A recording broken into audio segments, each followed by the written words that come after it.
மக்களே, இன்னைக்கு நாள் 13ல காலையில எழுந்து இவ குளிச்சு 3 வாரத்துக்கு மேல ஆனதுனால ஒரே ஸ்மெல்லு. ஸோ வேலையா ஒரு குழியில போட்டு நம்மளும் போய் ஒரு கட்டிங்கை போட்டுட்டு வந்துடும் போனது தப்பா போச்சு. சப்பி போட்ட மாங்காய் கொட்டை மாதிரி ஆயிடுச்சு என் மூஞ்சி. இது சரிப்பட்டு வராது, சிறிது காலம் தலைமறைவா சுத்தலான்னு முடிவு பண்ணிட்டு வீட்டுக்கு வந்து பார்த்தா அந்த அளவுக்கு மோசமான மனசை தேத்திட்டு இன்னைக்கு கொஞ்சம் வேலை இருந்ததுனால போட்டோகிராஃபர் தம்பியை கூட்டிட்டு கிளம்பி விட்டோம். கேமியா கூடுறான்னு கேட்டா போட்டோகிராஃபர்லாம் கேமராக்கு பின்னாடி தான் இருப்பாங்கன்னு பஞ்ச் அடிக்கிறான். பட் விடுவானா நானு?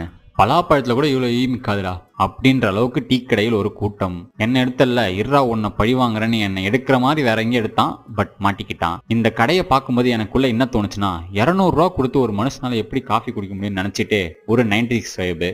பெரிய பெரிய மேதாவிகள்லாம் படிச்ச இடம் தான் இது. அது வேற யாரும் இல்ல, நான் தான். நெக்ஸ்ட் ஸ்டாப்பா போட்டோகிராஃபர் தம்பி கூட ஒரு மாலையை போட்டுட்டு வீடியோ ரெக்கார்ட் ஆகுதுன்னு கூட தெரியாம ஆங்கிள் செட் பண்ணிட்டு இருக்கான். என்னதான் போட்டோகிராஃபரோ, லாஸ்டா அவனை வீட்டுல விட்டுட்டு டாட்டாவை போட்டுட்டு நாளைக்கு பார்ப்போம், பாய் பாய்.